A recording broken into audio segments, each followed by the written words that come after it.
السلام علیکم ویورز، میرا نام عطاء الرحمن اور آپ دیکھ رہے ہیں عطاء بخاری یوٹیوب چینل۔ ہمارے آج کے لیکچر کا عنوان ہے نبی امی۔ آخری نبی محمد علیہ السلام کو الرسول نبی امی کہا گیا ہے۔ تو اس لیکچر میں ہم جانیں گے کہ امی کے معنی کیا ہیں، قرآن کن معنوں میں امی کہتا ہے۔ لیکن یہ جو امی کا لفظ ہے نا، یہ واحد ہے۔ قرآن کے اندر اس کی جمع آتی ہے امیون اور امیین، دو لفظوں سے یہ جمع کے معنوں میں آتا ہے۔ اس میں جو ہے اس کا مطلب تو ماں ہے، اور آگے چلیں تو اس کا مطلب یہ قوم کے لیے بھی آ جائے گا۔ آگے ہم جب اس کو بتائیں گے نا تو ڈیٹیل میں جائیں گے تو آپ پر یہ چیز واضح ہو جائے گی۔ کا مطلب لفظی طور پر ماں، اور اس کے بعد یا آ رہی ہے، چھوٹی یا۔ تو یہ جو یا ہے یہ دو قسم کی ہے معنوں کے لحاظ سے۔ ایک یا متکلم اور دوسری یا جو ہے نسبتی۔ یا متکلم، چھوٹی یا متکلم بطور متکلم، اور دوسری جو ہے وہ نسبتی۔ یہ کیسے معلوم ہوگا کہ یہ بطور متکلم ضمیر کے طور پر آ رہی ہے یا نسبتی لحاظ سے آ رہی ہے؟ اس کو معلوم کیسے کریں گے؟ اگر اس یا پر زبر یا زیر ہو تو یہ متکلم ہے جو بولنے والے کی ملکیت کو ظاہر کرتی ہے۔ اس کے معنی ہے میرا یا میری۔ جیسے قرآن میں آتا ہے، اللہ کہتا ہے بیتی، میرا گھر۔ تو بیتی، یہ جو بیت اور آگے یہ چھوٹی یا، تو یہ میرا گھر، اس میں جو یا ہے یہ میرا کا معنی دے رہا ہے۔ اسی طرح قومی، میری قوم۔ اسی طرح نعمتیہ، میری نعمت۔ تو ان مثالوں سے آپ نے سمجھا کہ یہاں پر جو چھوٹی یا ہے وہ ضمیر کو ظاہر کر رہی ہے، تو یہ متکلم والی یا ہے، یا متکلم۔ اب قرآن سے اس کی ایک اور ہم اس کی مثال دیتے ہیں، جیسے ہے کہ یا بنی اسرائیل اذکروا نعمتی التی انعمت علیکم۔ اب نعمتی التی، نعمتیہ، یہ جو نعمتیہ ہے یا کے اوپر زبر ہے، تو اس میں آپ یہ دیکھیں یہ جو یا ہے یہ متکلم ہے، یعنی اللہ بولنے والا ہے، متکلم ہے، وہ اپنے لیے استعمال کر رہا ہے۔ لیکن اگر کے بعد یا پر شد ہو، اس طرح یہ تین سرے ہوتے ہیں، وہ دو دفعہ لفظ پڑھا جاتا ہے، حرف پڑھا جاتا ہے، شد ہو تو یہ نسبتی یا کہلائے گی، جو نسبت یا تعلق کو ظاہر کرتی ہے۔ اس کا مطلب ہوتا ہے سے منسوب یا تعلق رکھنے والا، تو یہ صفت کو ظاہر کرتی ہے۔ جب یہ نسبتی یا آتی ہے تو صفت کو ظاہر کرتی ہے۔ جیسے ہم کہیں کہ مکی، مکی کا مطلب ہے مکہ سے تعلق رکھنے والا۔ مدنی، اس کا مطلب ہے کہ مدینہ سے تعلق رکھنے والا۔ جیسے لاہوری، اس کا مطلب ہے کہ لاہور سے تعلق رکھنے والا۔ تو یہ وہاں پر نسبت کو ظاہر کرتی ہے۔ اب یہ جو سورہ الاعراف ہے، اس کی آیت نمبر ہے 157 اور دوسری ہے 158۔ دونوں آیات میں کے بعد چھوٹی یا شد والی یا آ رہی ہے، جس کے اوپر شد ہے، یعنی یہ نسبتی، یہ جو یا ہے یہ نسبتی یا ہے جو صفت کو ظاہر کر رہی ہے، ضمیر کو نہیں۔ یہ چیز آپ نے سمجھی، ضمیر کو نہیں، صفت کو ظاہر کر رہی ہے۔ مثلاً 7/157 میں ہے الذین یتبعون الرسول النبی الامیہ۔ اب یہ جو ہے نا امیہ، یہ اس کے اوپر دو دفعہ پڑھا جا رہا ہے، اس اوپر شد ہے اور شد کے اوپر زبر ہے، امیہ۔ دوسری جو اس سے اگلی والی آیت ہے 7/158 فآمنوا باللہ ورسولہ النبی الامی، یہاں پر بھی یا پر شد ہے اور نیچے زیر ہے۔ پہلی والی جو آیت ہے اس میں امیہ زبر ہے شد کے اوپر، اور یہاں جو ہے دوسری آیت میں امیہ شد ہے لیکن یہاں پر زیر ہے۔ یہ دونوں جو یا ہیں یہ کس کو ظاہر کر رہی ہیں؟ غور کریں کہ رسول کے لیے دونوں جگہ نبی امی کے ساتھ شد والی یا آئی ہے جو نسبتی یا ہے،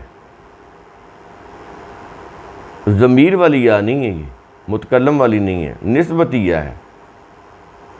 یہ چیز آپ نے سمجھنی ہے۔ لہٰذا دونوں جگہ امی کا مطلب میری ماں نہیں بلکہ ماں والا، یعنی جو علمی لحاظ سے ماں سے پیدا ہونے کے بعد کی حالت میں ہو۔ علمی لحاظ سے جب بچہ پیدا ہوتا ہے نا تو جتنا کہ اس کا علم ہوتا ہے اس کا ظاہر کوئی علم نہیں ہوتا، بچے کو کسی چیز کا کوئی علم نہیں ہوتا جب وہ پیدا ہوتا ہے، بے علمی کی حالت میں ہوتا ہے، بے خبری کی حالت میں ہوتا ہے، ناواقفی کی حالت میں ہوتا ہے، کسی چیز سے اس کی کوئی واقفیت نہیں ہوتی، شناسائی نہیں ہوتی، علم نہیں ہوتا، بے خبری ہوتی ہے، لا علمی ہوتی ہے، وہ حالت اس کے لیے یہ لفظ استعمال ہوگا۔ یہ جو یا نسبتی ہے یہاں پر یہ معنی دے گی، یعنی جس نے ابھی کسی سے پڑھا ہی نہ ہو، ابھی تو وہ پیدا ہوا ہے، ظاہر اس نے کسی سے نہیں پڑھا، تو کسی سے علم حاصل نہ کیا ہو، نہ واقف ہو، بے خبر ہو، دوسرے الفاظ میں پڑھا لکھا نہ ہو۔ یہ اینڈ پہ اب معنی آ رہے ہیں، کیونکہ تراجم کے اندر آپ یہ دیکھیں گے نا کہ نبی امی کا مطلب کیا ہوتا ہے؟ ان پڑھ، جو پڑھا ہوا نہیں، تو وہ نبی کے لیے یہ معنی کیے ہوتے ہیں۔ تو اینڈ میں یہ معنی آ رہے ہیں، پیچھے جو بنیادی معنی وہ بھی ہم نے بتا دیے، اور آگے چلتے چلتے اصطلاح کے اندر جو معنی آ رہے ہیں کہ جو پڑھا لکھا نہ ہو۔ تراجم میں ہم اسی کو لیتے ہیں، جو پڑھا لکھا نہ ہو، اور یہ صحیح ہے میننگ، یہ میننگ بالکل صحیح، اور یہی اس کے میننگ بنتے ہیں۔ وہ آپ نے ایک مناظرہ دیکھا ہوگا، بڑا وائرل ہوا تھا، وہ مفتی عبدالباقی صاحب کے ساتھ محمد شیخ کا، تو اس میں محمد شیخ صاحب نے مفتی صاحب کو کافی چکر دیے، تو وہ ان سے کافی غلطی ہوئی کہ وہ روایتی چونکہ عالم ہیں تو اس لیے وہ ان کی باتوں کا جواب نہیں دے پا رہے تھے، تو یہاں پر بھی وہ ان کے منہ سے انہوں نے نکلوایا کہ کا کیا مطلب ہے، اور آگے یا آ رہی ہے اس کا کیا مطلب ہے، تو وہاں پر بھی مفتی صاحب جو ہیں وہ کلیئر جواب نہیں دے پائے، ورنہ وہ اس طرح جواب دیتے نا تو پھر بات کچھ اور ہونی تھی، لیکن وہ نہیں ہو سکا وہاں پہ اس مناظرے میں۔ تو وہاں پر جو محمد شیخ صاحب ہیں انہوں نے غلطی سے کام لیا، ہم یہی کہیں گے، ادب میں رہتے ہوئے یہی کہیں گے ہم، کیونکہ اس سے زیادہ ہمیں کچھ کہنے کی ضرورت نہیں۔ تو انہوں نے اپنی چرب زبانی سے جو کیا، انہوں نے جس طرح اس کا میننگ ان کے منہ سے نکلوایا وہ ٹھیک نہیں تھا۔ معنی یہی بنتے ہیں، جو واقف نہ ہو، جو بے خبر ہو، نہ واقف ہو، جو پڑھا ہوا نہ ہو، ان پڑھ ہو، یہی معنی بنتے ہیں۔ نبی پر جب تک وحی نہیں آئی تھی وہ امی کی حالت میں تھے، کسی استاد سے دنیا میں کسی شخص کو استاد مان کر اس سے نہیں پڑھا تھا انہوں نے۔ جب تک وحی نہیں آئی وہ امی تھے، جب وحی آ گئی تو پھر وہ امی نہیں رہے۔ یہ چیز سمجھ لیں، پھر تو اللہ تعالیٰ نے پڑھا دیا نا، ان کو علم دے دیا، نا واقف تھے، ظاہر وحی آتی تھی تو رسول کو خبر ہوتی تھی نا، غیب کی خبر تو نہیں رسول کو ہوتی تھی۔ جب رسول کے پاس وحی آ جاتی تھی تو ان کو علم حاصل ہو جاتا تھا۔ اب جب وحی آگے علم حاصل ہو گیا تو اب وہ امی نہیں رہے۔ آگے چل کر قرآن اس کی وضاحت کرے گا، وہ آیات بھی آپ کے سامنے لائیں گے۔ تو قرآن کے متن اور اس کے سیاق کی روشنی میں لفظ امی کی جو وضاحت ہے اب ہم اگلی جو آیات قرآن کی آئیں گی نا وہاں سے کریں گے۔ اہل کتاب یہود و نصارہ غیر اہل کتاب کو امی کہتے تھے۔ ایک تو یہ چیز کہ جو اہل کتاب تھے وہ اپنے مد مقابل جن کے پاس کتاب نہیں ہوتی تھی وہ ان کو امی کہتے تھے۔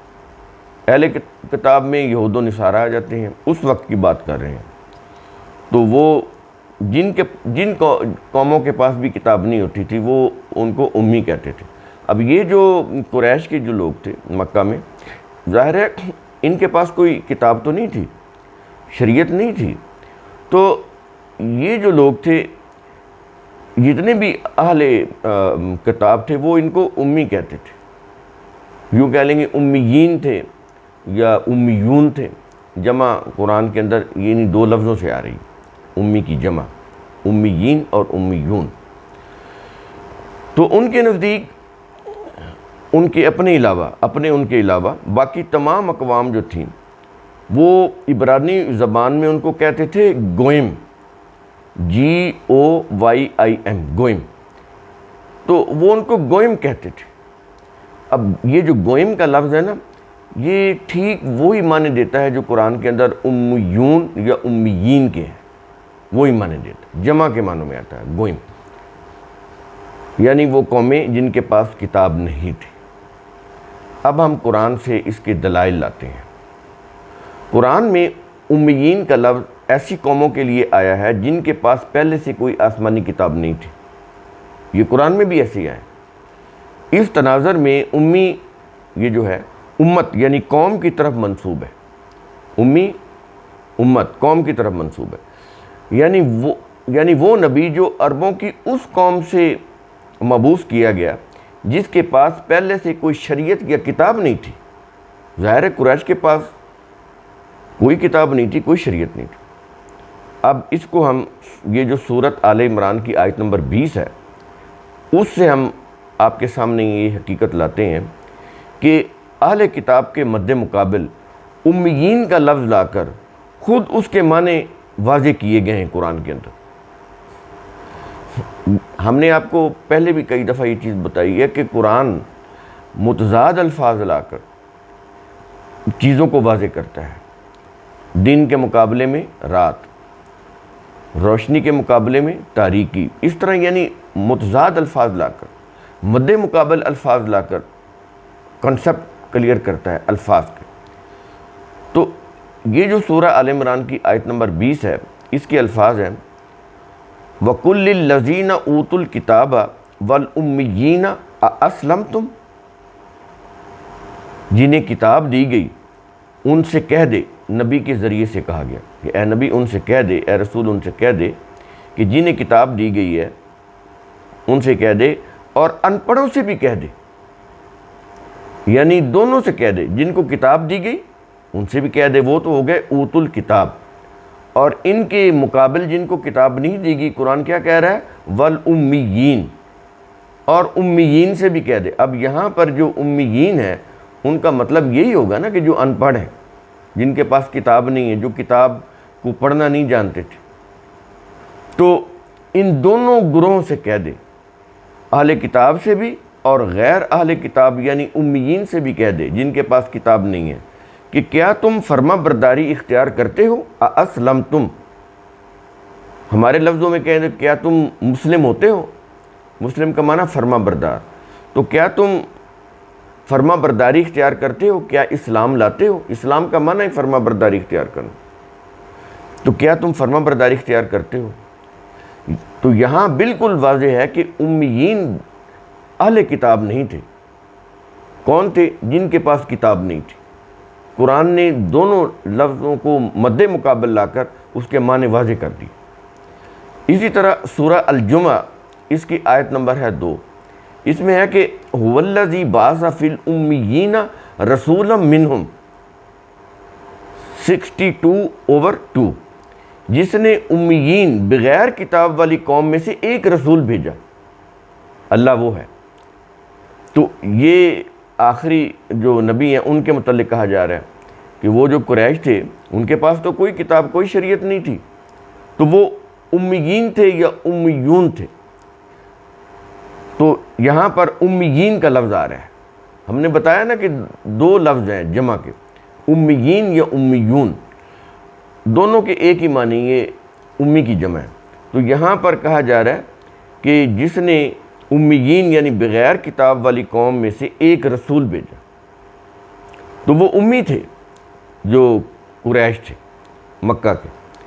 اس کے بعد آ جاتا ہے ام القریٰ، مکہ کی طرف منسوب نبی، ایسا نبی جس کا تعلق ام القریٰ سے تھا۔ اب یہ دیکھیں قرآن میں مکہ کو ام القریٰ کہا گیا ہے، بستیوں کی ماں، آج کے الفاظ میں کہیں تو میٹروپولیٹن سٹی۔ تو امی کی نسبت ام القریٰ مکہ کی طرف بھی ہو سکتی ہے، ایک یہ معنی بھی بنتے ہیں۔ اس میں دیکھیں یہ جو سورہ الشورى ہے آیت نمبر 7، لَيْكَ قُرْآنًا عَرَبِيًّا لِتُنذِرَ أُمَّ الْقُرَىٰ وَمَنْ حَوْلَهَا، اسی طرح ہم نے تیری طرف ایک عربی قرآن وحی کیا تاکہ تو ام القریٰ یعنی مکہ والوں کو اور جو اس کے ارد گرد آباد ہیں انہیں تنبیہ کرے، انہیں وارن کرے۔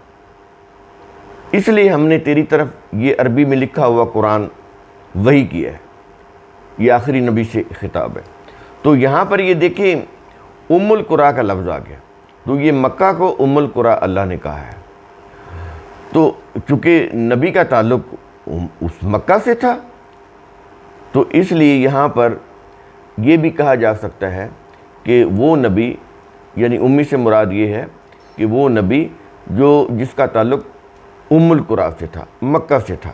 تو اس معنوں میں بھی ہے، یہ بھی ٹھیک ہے، دونوں طرف سے آ جائے گا۔ تو اس نسبت سے النبی الامی کا مطلب ہے ام القریٰ کے رہنے والے نبی یا مرکزی بستی مکہ کے رہنے والے نبی، اس نسبت سے یہ معنی بن جائیں گے۔ اب قرآن کی روح سے رسول کے امی ہونے کی ایک اہم وجہ قرآن کی روح سے ہم بتائیں گے۔ ہمارا چینل ہے ہی اس لیے کہ آپ کو قرآن کی روح سے بتائے، روایات کی روح سے نہیں۔ اللہ تعالیٰ نے کوئی چیز ایسی نہیں چھوڑی جس کی اس نے وضاحت نہ کی ہو، جو بھی قابل وضاحت ہے اس کو واضح کیا ہے۔ تو سورۃ العنکبوت کی آیت نمبر 48 میں ہے، اے رسول تو اس قرآن سے پہلے کوئی کتاب نہیں پڑھتا تھا۔ اب نبی سے خطاب کر کے کہا گیا، اور آج یہ چیز ہمیں بھی بتائی جا رہی ہے، اس وقت انہیں بتائی گئی، قیامت تک یہ چیز بتائی جائے گی۔ کیا؟ اے رسول تو اس قرآن سے پہلے کوئی کتاب نہیں پڑھتا تھا اور نہ اسے اپنے دائیں ہاتھ سے لکھتا تھا،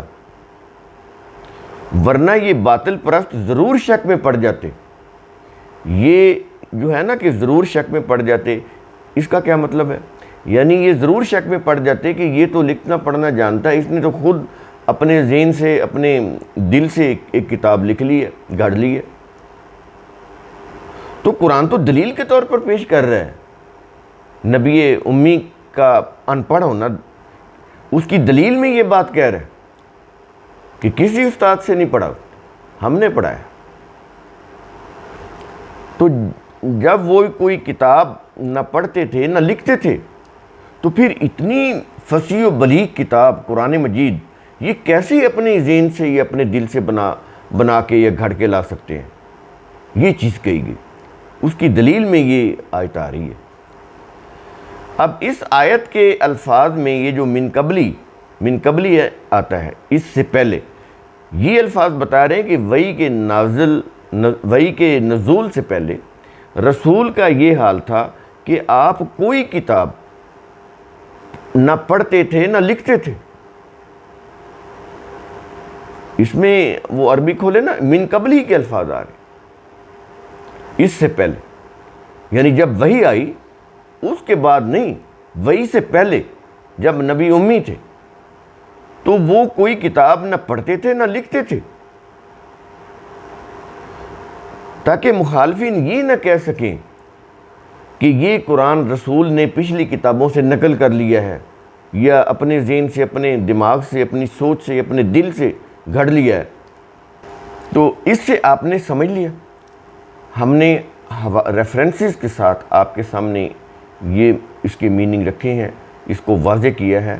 امید ہے کہ آپ کا کانسیپٹ کلیئر ہو گیا ہوگا۔ اس کے بعد ہم یہ جو محرم ہے، کربلا کا جو کچھ چیزیں ہیں، وہ چونکہ بہت سارے اس کے متعلق فون آتے ہیں کہ آپ اس کے اوپر ضرور کوئی لیکچر کریں، تو اس کے اوپر ہم انشاءاللہ کو بہتر ایک ویڈیو کریں گے جو انشاءاللہ اصلاحی بھی ہوگا اور معلوماتی بھی ہوگا۔ شکریہ۔